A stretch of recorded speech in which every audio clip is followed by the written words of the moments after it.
बिस्मिल्लाहिर्रहमानिर्रहीम। Dear student first year class, अस्सलाम वालेकुम। डियर स्टूडेंट, आज हम लोग अपना नेक्स्ट टॉपिक जो है वो डिस्कस करने जा रहे हैं और टॉपिक का नाम है जी हमारा एंडोप्लाज्मिक रेटिकुलम। एंडोप्लाज्मिक रेटिकुलम हमारी ऑर्गेनेली है जी सेल के साइटोप्लाज्म के अंदर, क्योंकि हम ऑर्गेनेलीज वाला चैप्टर पढ़ रहे हैं। तो एंडोप्लाज्मिक रेटिकुलम की सबसे पहले डिफाइन हम लोग करेंगे, उसके बाद इसकी दो टाइप्स हैं और उसके बाद हम ये देखेंगे कि उनका फंक्शन जो है वो क्या है। फिर हम लोग इसकी डायग्रामेटिक एक्सप्लेनेशन लेंगे कि एंडोप्लाज्मिक रेटिकुलम जो है वो किस मकसद के लिए होते हैं। चलें जी, सबसे पहले हम बात करते हैं इसकी डिफाइन की। एंडोप्लाज्मिक रेटिकुलम का जो लफ्जी मतलब है, सबसे पहले आपने इसको समझना है। एंडो का मतलब होता है inside and plasmic mean with in the cytoplasm, यानी ये वो ऑर्गेनेली है जो साइटोप्लाज्म के अंदर मौजूद है, इनसाइड द साइटोप्लाज्म। और वर्ड जो रेटिकुलम है ये शो करता है नेटवर्क को, नेटवर्क। तो ये स्टूडेंट आपने सबसे पहले तो इसका लफ्जी मतलब माइंड में रखना है कि ये साइटोप्लाज्म के अंदर मौजूद कोई नेटवर्क है, कोई जाल है नालियों का या ट्यूब्यूल्स का, जिसे हम लोग नाम देते हैं that is called endoplasmic reticulum. तो आते हैं जी इसकी डिफाइन की तरफ। An interconnected network of the channels elongated sacs like structure, these are called cisternae, that often extended from the nuclear membrane and toward the cell membrane throughout the cytoplasm। ये हमारे पास है इसकी डिफाइन, जहां तक मैंने पढ़ी। और ये डिफाइन क्या लिखी हुई है कि endoplasmic reticulum these are the interconnected network of the channels. ये हमारे पास नेटवर्क ऑफ चैनल्स हैं within the cytoplasm that extended from the nuclear membrane, जो न्यूक्लियस की न्यूक्लियर इन्वेलप या न्यूक्लियर मेम्ब्रेन से स्टार्ट होते हैं और कहां तक मौजूद होते हैं, toward the cell membrane through the cytoplasm. Cytoplasm के अंदर ये सेल मेम्ब्रेन तक फैले होते हैं। इसका क्या मतलब है? इसका मतलब ये डायग्राम के अंदर जरा आप देखें तो आपको ये डिफाइन खुद ही क्लियर हो जाएगी कि ये हमारे पास सेंटर में सेल के पड़ा हुआ है न्यूक्लियस, और ये आपकी है जी सेल मेम्ब्रेन, और ये एरिया सारा आपके पास क्या है, ये साइटोप्लाज्म है। अब हम बात करते हैं कि जो एंडोप्लाज्मिक रेटिकुलम है ये स्टार्ट हो रहे हैं कहां से? They start from nuclear envelope. ये न्यूक्लियर मेम्ब्रेन से आपको स्टार्ट होते हुए नजर आ रहे हैं, और ये कहां तक फैले हुए हैं? Toward the cell membrane. ये इसकी डिफाइन है। और ये हैं क्या? These are the network of interconnected disc, या फिर these are the network of channels. तो आपने इनकी ये डिफाइन माइंड में रखनी है कि न्यूक्लियर मेम्ब्रेन से ये ट्यूब लाइक या वेजिकल लाइक ये चैनल आपके स्टार्ट हो रहे हैं, और ये कहां तक फैले होते हैं? Toward the cell membrane, cell membrane तक ये फैले होते हैं। उसके बाद स्टूडेंट हम बात करते हैं इसकी टाइप्स की। There are the two types of the endoplasmic reticulum. The number one is known as the rough endoplasmic reticulum and second one is known as the smooth endoplasmic reticulum. यहाँ पे student मैंने इसकी types के वाले से बात की हुई कि हमारे पास जी दो टाइप्स हैं। एक हमारे पास है रफ एंडोप्लाज्मिक रेटिकुलम और दूसरी हमारे पास है smooth endoplasmic reticulum. Rough endoplasmic reticulum मैंने सिंपल फॉर्म में RER लिख दिए, और स्मूथ एंडोप्लाज्मिक रेटिकुलम को मैंने SER जो है वो लिख दिया। अब क्वेश्चन ये है कि why the rough endoplasmic reticulum are called rough and why the smooth endoplasmic reticulum are called smooth.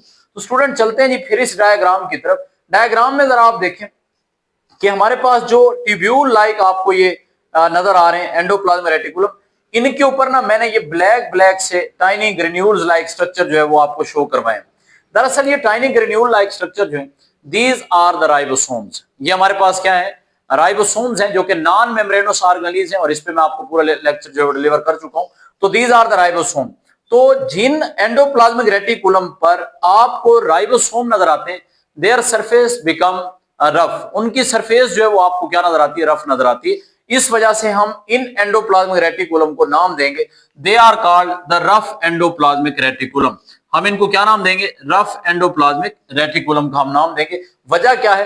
क्योंकि इन पर, इनकी सरफेस पर आपको granular, tiny granular like structure, जिनको हम राइबोसोम कह रहे हैं, जो कि नॉन मेम्ब्रेनोस ऑर्गेनेलीज हैं, जो कि प्रोटीन सेंसेस में इन्वॉल्व होती है, या जिनको हम फैक्ट्री ऑफ प्रोटीन का नाम देते हैं। दरअसल ये राइबोसोम इन पर अटैच होते हैं, जिस वजह से इनकी सरफेस जो है आपको क्या नजर आती है? बिल्कुल रफ नजर आती है। इस वजह से हम नाम देते हैं they are called rough endoplasmic reticulum. Clear?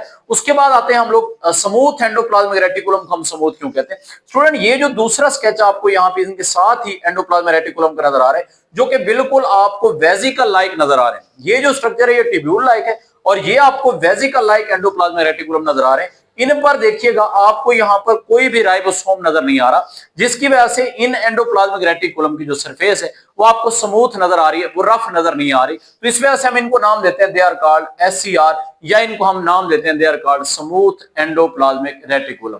Clear? यहां तक डिफरेंस आपको क्लियर हो गया कि रफ एंडोप्लाज्मिक रेटिकुलम को हम रफ क्यों कह रहे हैं और स्मूथ एंडोप्लाज्मिक रेटिकुलम को हम स्मूथ क्यों कह रहे हैं। मैंने आपको बता दिया डिफरेंस कि जिन एंडोप्लाज्मिक रेटिकुलम पर आपको ये टाइनी ग्रेन्यूल्स या राइबोसोम नजर आते हैं they are called the rough, क्योंकि इनकी सरफेस जो है, इनकी अपीयरेंस जो है वो आपको रफ नजर आती है। लेकिन जिन एंडोप्लाज्मिक रेटिकुलम पे आपको ये राइबोसोम नजर नहीं आते, उनकी सरफेस आपको बिल्कुल स्मूथ नजर आएगी।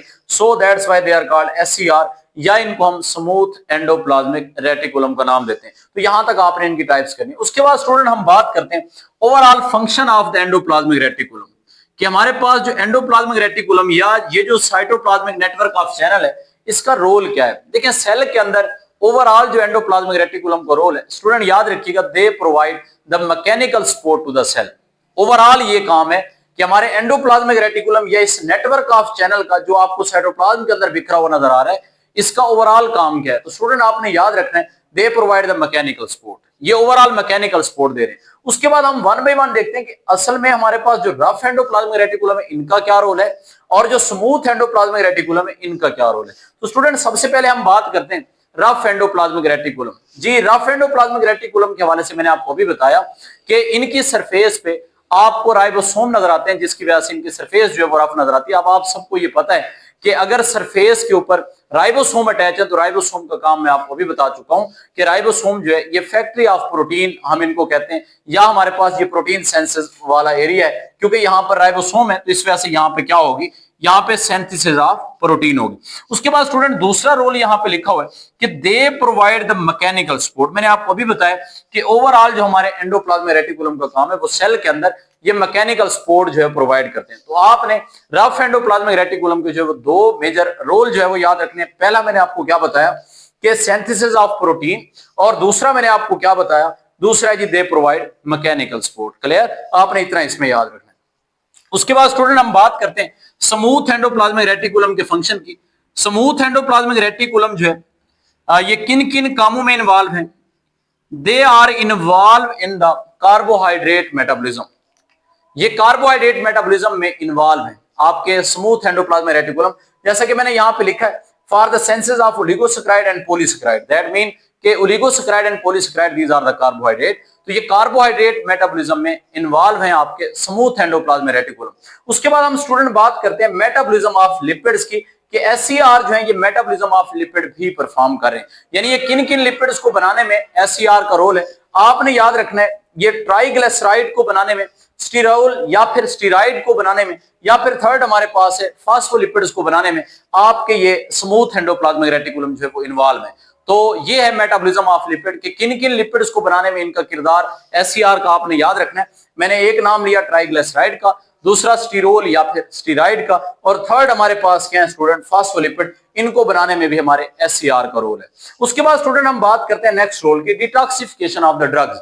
आपके जो स्मूथ एंडोप्लाज्मिक रेटिकुलम है दरअसल ये लिवर की तरह बिल्कुल लिवर के साथ मिलकर, जिस तरह लिवर जो है वो डिटॉक्सिफिकेशन ऑफ टॉक्सिक मटेरियल जो है वो करता है, बिल्कुल आपके SCR भी क्या करते हैं, ये डिटॉक्सिफिकेशन ऑफ टॉक्सिक मटेरियल या डिटॉक्सिफिकेशन ऑफ ड्रग्स जो है ये करने में रोल प्ले अपना करते हैं। उसके बाद स्टूडेंट SCR का एक और फंक्शन यहाँ पे लिखा हुआ है, transmission of the impulse. Transmission of impulse का मतलब क्या है कि ये पैगाम को एक जगह से दूसरी जगह ले जाने में इनका जो है वो रोल होता है। तो ये इंपल्स को या पैगाम को ट्रांसमिट करते हैं, एक एरिया से सेल के दूसरे एरिया में पहुंचाने में इन्वॉल्व होते हैं। उसके बाद स्टूडेंट SCR का जो नेक्स्ट फंक्शन है वो हमारे पास है store of the calcium ion in the muscle. ये स्टूडेंट यहाँ पे कैल्शियम आयन को स्टोर करने में भी आपके SCR का रोल है, और मैंने यहाँ पे वर्ड यूज किया store of the calcium ion in muscle. Student याद रखिएगा मसल के अंदर जो स्मूथ एंडोप्लाज्मिक रेटिकुलम होते हैं दरअसल they are called the sarcoplasmic reticulum. Sarcoplasmic reticulum दरअसल वो नेटवर्क ऑफ चैनल है मसल के अंदर जो कैल्शियम आयन को क्या करते हैं, स्टोर करते हैं। क्लियर है? उसके बाद स्टूडेंट यहाँ पे वर्ड लिखा हुआ है वही मैंने सार्कोप्लाज्मिक रेटिकुलम का, कि मसल के अंदर जो एंडोप्लाज्मिक रेटिकुलम है उनका क्या नाम है, तो आप लोग क्या बताएंगे, they are called the sarcoplasmic reticulum. Clear है? तो ये आपने फंक्शन और ये स्ट्रक्चर आपने किसके हवाले से याद रखना है, अबाउट द एंडोप्लाज्मिक रेटिकुलम। उम्मीद करता हूं कि आपको एंडोप्लाज्मिक रेटिकुलम की क्लियर समझ आ गई, इसकी टाइप्स और इनके फंक्शन। अब स्टूडेंट यहाँ पे एक एमसीक्यूज के हवाले से आपको थोड़ा सा बताता चलो। एमसीक्यूज बाज दफा ये बन जाता है कि दी एंडोप्लाज्मिक रेटिकुलम का जो नेटवर्क ऑफ चैनल है हम उसे क्या नाम देते हैं, उसको स्टूडेंट याद रखिएगा, हम नाम देते हैं they are called cisternae. They are called cisternae. तो बाज दफा ये क्वेश्चन आ जाता है यहाँ पे शॉर्ट एमसीक्यूज, मैंने आपको भी बताया कि सिस्टरनाई पे आ जाता है कि व्हाट आर द सिस्टरनाई। सिस्टरनाई हम किसे कहते हैं, तो आपने माइंड में ये रखना है कि सिस्टरनाई दरअसल क्या है, interconnected network of elongated sac like structure, these are called cisternae. और सिस्टरनाई याद रखिएगा स्टूडेंट, अगले टॉपिक में हम देखेंगे कि गाल्जी में भी सिस्टरनाई का वर्ड है, लेकिन फर्क क्या है। फर्क यह है कि अगर गाल्जी और एंडोप्लाज्मिक रेटिकुलम के सिस्टरनाई में डिफरेंस आए तो आपने जहां पे एमसीक्यूज के अंदर नेटवर्क ऑफ चैनल का वर्ड लिखा हो वो आपने समझना है कि ये दरअसल सिस्टरनाई जो है एंडोप्लाज्मिक रेटिकुलम के सिस्टरनाई है। अगर वर्ड सिस्टरनाई के अंदर फ्लैटेंड स्टॉक का आ जाए तो इसका मतलब आपने ये समझना है कि दरअसल वो सिस्टरनाई, हम किसकी बात कर रहे हैं, हम गाल्जी की बात करें। गाल्जी और एंडोप्लाज्मिक रेटिकुलम में दोनों में जो नेटवर्क ऑफ चैनल है दरअसल वो सिस्टरनाई कहलाते हैं। लेकिन एमसीक्यूज में हमें कैसे पता चलेगा कि अगर 4 ऑप्शन में एमसीक्यूज में एंडोप्लाज्मिक रेटिकुलम भी आ जाए, गाल्जी भी दिया हो, तो हम किसके सिस्टरनाई फाइंड करेंगे। तो आपने ये ध्यान रखना है कि अगर उस स्टेटमेंट के अंदर नेटवर्क ऑफ चैनल का वर्ड लिखा हो तब आप एंडोप्लाज्मिक रेटिकुलम को फेवर देंगे। Clear.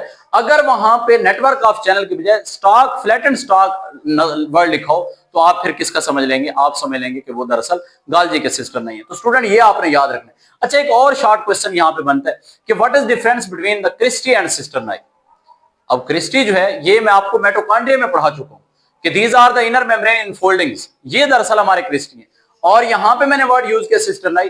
Paper point of view से ये शॉर्ट क्वेश्चन आता है कि what is difference between the cristae and cisternae. तो सिस्टरनाई मैंने आपको अभी बताया कि these are the network of channels, ठीक है जी, जो कि एंडोप्लाज्मिक रेटिकुलम या फिर गाल्जी दोनों के हो सकते हैं। लेकिन मैंने वर्ड आपको बताया कि अगर एंडोप्लाज्मिक रेटिकुलम आपका वर्ड है तो उसमें नेटवर्क ऑफ चैनल लिखा होगा, लेकिन अगर फ्लैटेंड स्टॉक आ जाए तो वो हमारे पास किसका होगा, वो गाल्जी के सिस्टर नहीं होंगे। तो ये स्टूडेंट आपने अच्छे से याद रखना है। बाज दफा पेपर पॉइंट ऑफ व्यू से ओवरऑल ये लॉन्ग क्वेश्चन आ जाता है कि right a note on endoplasmic reticulum. तो आपने इसकी डिफाइन, इसकी टाइप्स और इनके अलग अलग फंक्शन जो वो याद करके आपने साथ ये डायग्राम जो अपने पास अपने माइंड में रखनी है, जो आपके ये सारे कंसेप्ट जो यहाँ तक क्लियर करवाएगी। तो ये टॉपिक हमारा यहाँ पे एंड हुआ। अल्लाह हाफिज।